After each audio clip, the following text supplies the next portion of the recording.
expats out there in YouTube land. Before I start, sincerely would like to thank all of you guys that have subscribed to my channel in the last few weeks. It's been really good. I've did, I don't know, a couple of videos that have, for whatever reason, seem to be a little bit more successful than some of the other stuff I've done.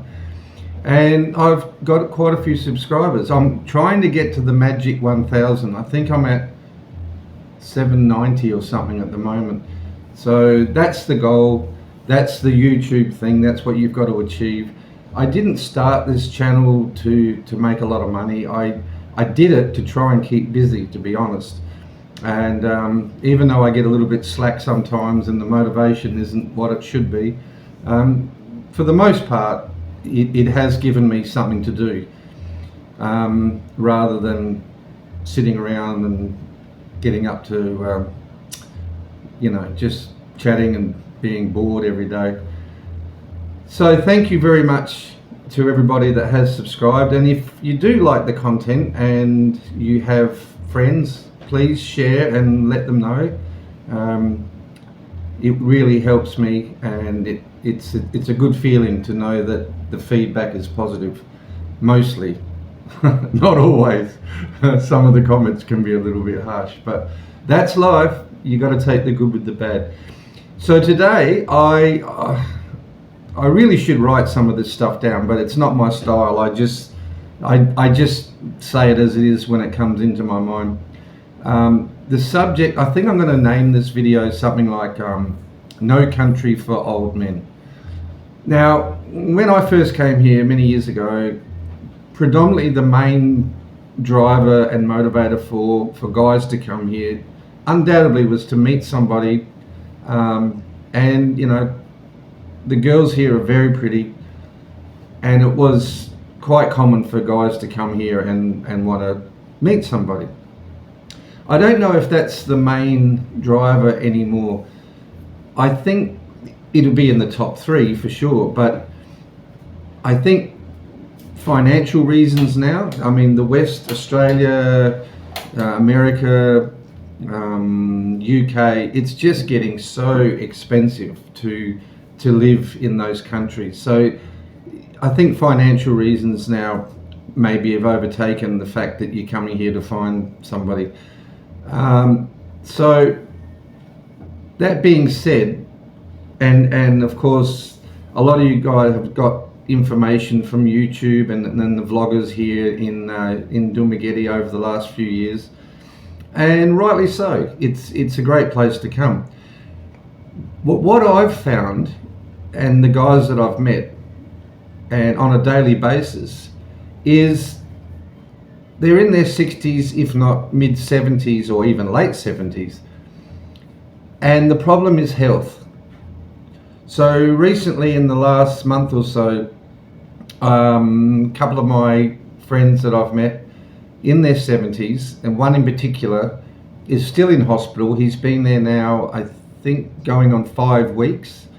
Now, this is not a cheap exercise. You have to go, you don't have to, but preferably you would go to a private hospital. The public hospital system here, yes, they take foreigners, but yeah, you really want to go to a private hospital where you get specialist doctors that can look after your problem.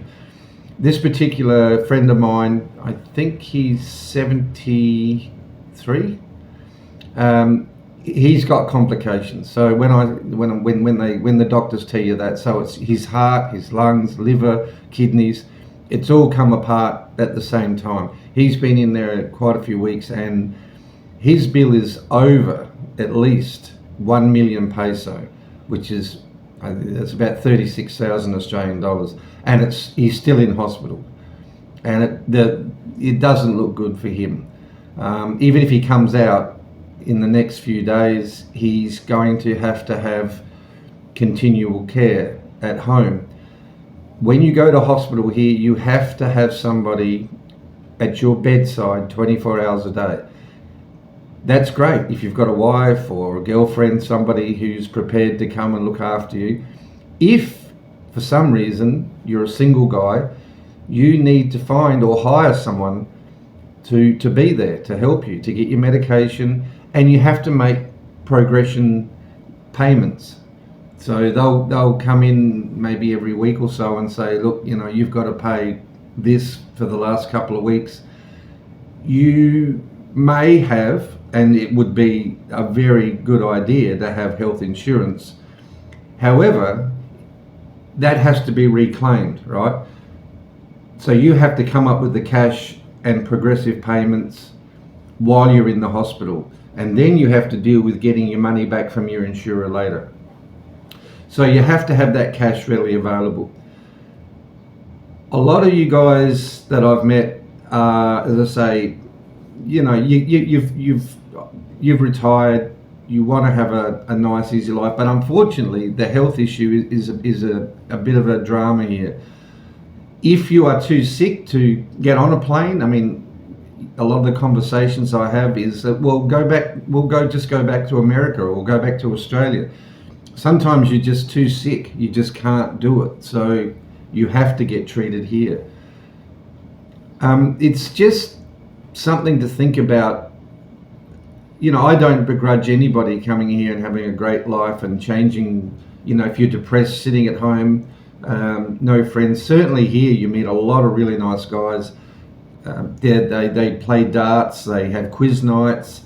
It's a really, you know, it's a good environment for your retirement, for sure. But the health, make sure, I mean, nobody knows if you're going to have a heart attack. Good friend of mine, Monty Krug, if you're watching, mate, hope you're getting better. He's had another heart attack. He is, I think, 63, 62. So not old, but it can happen at any time. And again, a very expensive exercise here in the Philippines. You have to have individual doctors for one for your heart, one for your lungs, liver, etc. And these guys are charging something like 50,000 peso, you know, for each individual procedure. So a very, very expensive thing. So just keep that in mind. The other thing, the last 3 days here in the Philippines, young guys have had, unfortunately, motorbike accidents. It's a very, very strange place to ride a motorbike. It is dangerous. And I've done a video on this before, so I won't bang on about it too much. But again, if you've had a few beers, or I mean, it's not just you as a rider. It's the way other people drive in this country. They just don't seem to have an immediate awareness of their surroundings sometimes. And even if you are been riding for years, you can come unstuck real easy. So, and all of those guys, I think two last week died. One I was chatting to the day before. He's gone, you know. So just the main, I guess, content of this video was to just be aware of your health before you come here, and just think about it, because it can be a real problem for the elderly guys that come here, and especially if you haven't got anyone to look after you. So a little bit of a negative chat, I guess, but one to be aware of. I have got to get into a healthcare system very, very soon. It's just not possible to live here without some sort of health insurance. So I'll be definitely doing that in the next week or so. Anyway, guys, again, thank you very, very much for all your support and for continuing to subscribe, like, and share this video, and take care. Hope that if you are in Dumaguete, please look me up. I'd love to catch up with you and say g'day. So thanks for now, and we'll catch you in the next video. Cheers.